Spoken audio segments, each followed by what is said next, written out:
Hey there everyone, welcome back to the Dan Cave and welcome to my top 5 budget friendly tips for modelling. So what do I mean by budget friendly? So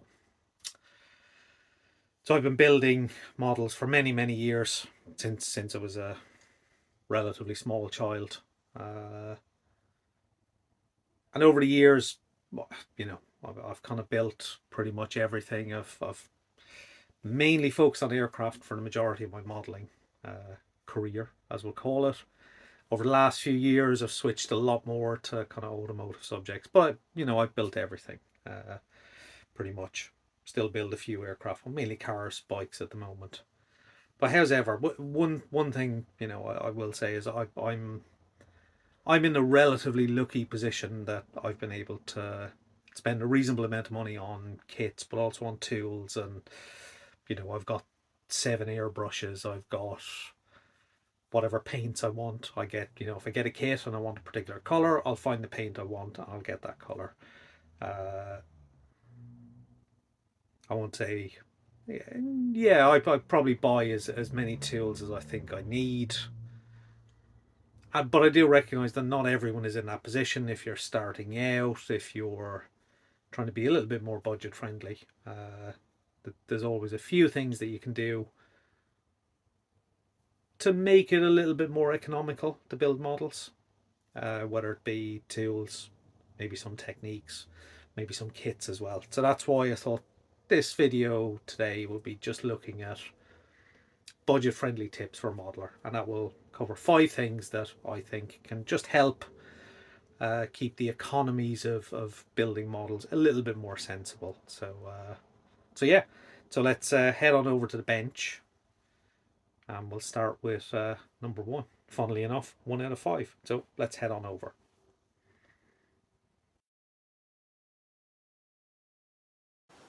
So my number one tip is tube glue. So everybody knows about tube glue, I'm sure. Now, a lot of modelers out there will pretty much swear by the like of Tamiya Extra Thin or the Mr. Hobby equivalent or whatever your favourite one is. But a lot of the cheaper kits, the starter kits, come with a tube of glue, which a lot of people just chuck it away. They just throw it away, it goes straight in the bin. For me, this glue is a good glue, absolutely fine. And I guess I'm going to demonstrate exactly how it works. So I've just got a piece of sprue, no parts on it. I'm just going to clip off a little section.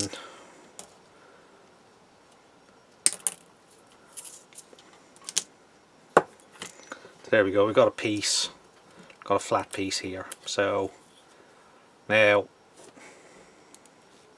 this will be the course of the demo where this one is dried up.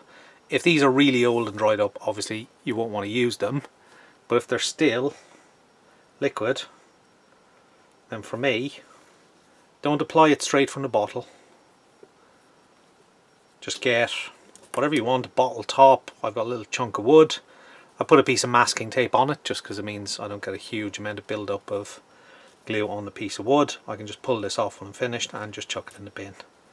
So I got my piece of glue, and then I just grab a cocktail stick and use that as an applicator and just apply a bit of glue where I need it, and then I can attach my piece. Now you can clean up any excess if you want. Generally for kind of larger parts of the model, I find this is a good way. There we go, that piece is now stuck. Obviously not cured yet, but this glue works pretty much exactly the same way Tamiya works. It melts the plastic and forms a good strong bond, and this glue will do exactly the same job. So when I'm putting together large pieces of, say, a fuselage halves, wings, sometimes I just use this glue because it's got quite a good working time, so you got plenty of time to work with it. Once this is tacked up using this glue, I will then use Tamiya Extra Thin. I do that, but you don't need to. You can easily just run this along the edge of a panel or the edge of the wing, smear it on both sides and glue 2 parts together. Absolutely fine to do things that way. Oh, we've lost that piece of plastic. There we go, get another piece off. Again, that can just stick just like that in place. And that will glue perfectly strong. All the kits I built as a kid were put together using this glue. Most of the time I squeeze it out of the bottle. I don't do that anymore. Just decant it onto something like this and use an applicator, and that makes this very usable. Don't bin it. Save yourself a bit of money. That was number one.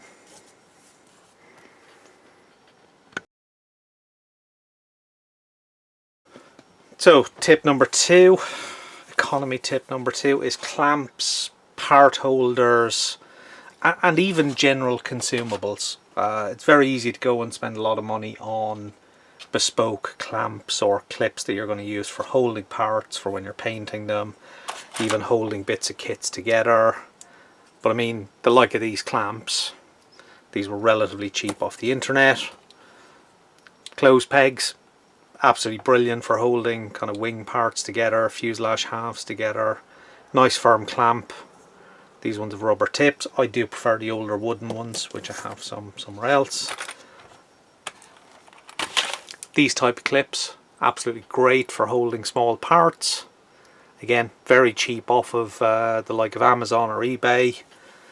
And then my absolute top tip with part holding, certainly if you airbrush parts, there we go, is instead of buying bespoke part clips, just buy a box of these.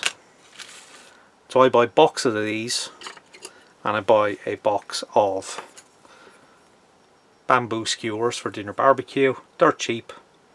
You can pop them inside like that. Do I have... so these are wire cutters, so forgive me for not having the right tool in place.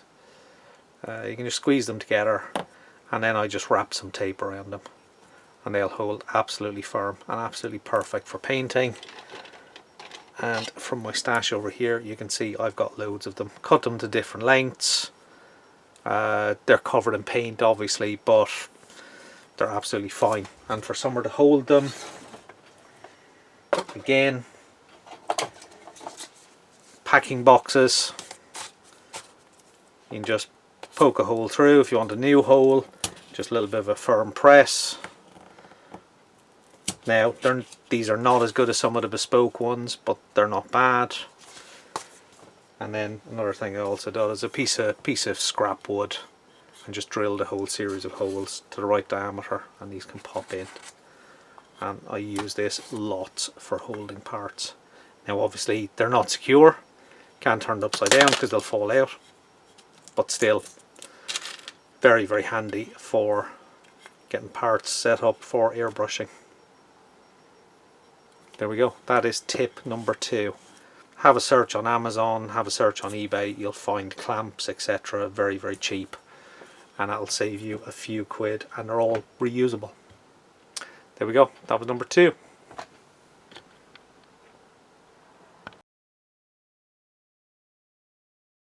So number three for me is paints.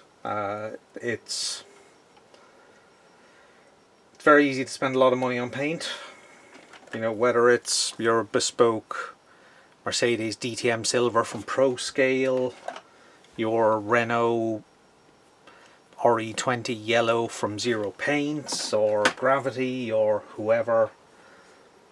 But for me, one of my top go-to paints is actually Revell's Aqua paints. So Revell's Aqua series, which come in these little square tubs. So these are, so you get 18mm of paint. It's an acrylic paint. They're relatively thick, but you get 18mm, which is actually quite reasonably priced. So I think these are in Hobbycraft, which is a high street kind of hobby shop, general hobby shop in the UK. These are about £3. You'll get them cheaper probably online elsewhere, but again, in terms of price, these are an absolute bargain. You get plenty of paint. And for me, what I like about these is, as they are in the tub, they're good for brush painting because they're quite thick. A lot of people don't like the tubs, but I find them okay. You get plenty of paint. It's quite thick, so, but it does work for brush painting. Maybe use a little bit of water or a little bit of your paint thinner. Find water for brush painting is quite good. But the other big benefit I find with these is that they spray absolutely brilliantly. So you can mix them for spraying. I use UMP's airbrush thinner. So I thin them down about 50-50. Depends on how thick each paint is from Revell, but it's about 50-50. They thin absolutely fine and they spray brilliantly. And I'm going to stick on screen 2 kits that I've actually done the bodywork. 2 cars, the bodywork's been done in Revell Aquas, and that's this one, which is the Revell Snap Together Ford pickup truck, and this one, which is the AMG Mercedes, which I also did in a custom mix of Revell Aquas, so I think it was a mixture of yellow and orange. But both of those, the bodywork was done in Revell Aquas, sprayed absolutely fine, and then coated in 2K clear. So that is number 3.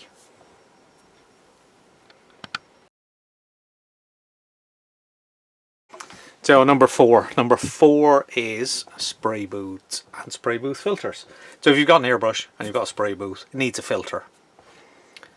Now, if you get the filters from whoever you got your spray booth from, you'll pay probably not a huge amount of money, but actually, if you go on, for example, eBay, you can find a roll just like this one, which is 20 meters by 1 meter, which is a 50mm thick filter material for £56. Now 20 meters of this stuff will last you an absolute age. I bought mine about 1.5 to 2 years ago, and I still have half a roll left easily. So every now and again I take it out of the loft or the attic and cut up filters to size, and I store them next to the spray booth and pop a new one in whenever I need to replace it. If you want pre-cut ones, Paul Bretland from ISM, he will, if you contact him, he can do some for you that are cut as well, and he sells them for a reasonable price as well. Not as cheap as buying it in bulk, because obviously he's cutting them up for you, but they're a lot cheaper than buying them direct from your spray booth manufacturer. As you can see, there's plenty of choice. You'll find them on eBay, absolutely no problem. So that is number 4. That was probably the quickest of all of them so far.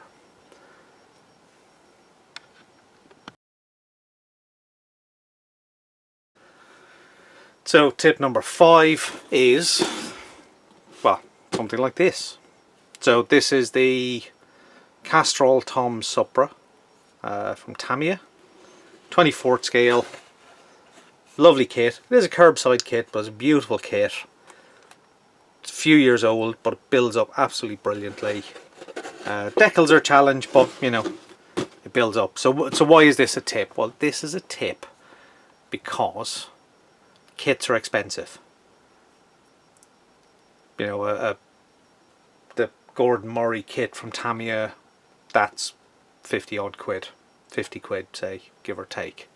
But this kit from Tamiya, which is absolute cracker, is about £20 in the UK. So let's have a look. Let's have a look. Let's fire up. Let's go have a look at Jadlam. So hopefully I'm sharing the screen on the video and you can see exactly what I'm looking at as well. So on Jadlam, you can get an MX5, £16.95. You can get a, well, there you go. There's that Castrol Tom Supra, 20 quid. Well, £19.45. Subaru Impreza, £21.95. As you can see, there are a whole host of kits from Tamiya, all under 25 quid, and they're all good kits to build. That 911 GT3, 25 quid, absolute bargain, 24.95. 911 GT2, 26.95. So as you can see, coming in under the £30 mark, there are quite a few kits from Tamiya, and they're really good kits to build. Now, they're not the only ones out there. There are some of the Revell kits can be an absolute bargain as well. Let's have a look, see if we can find them.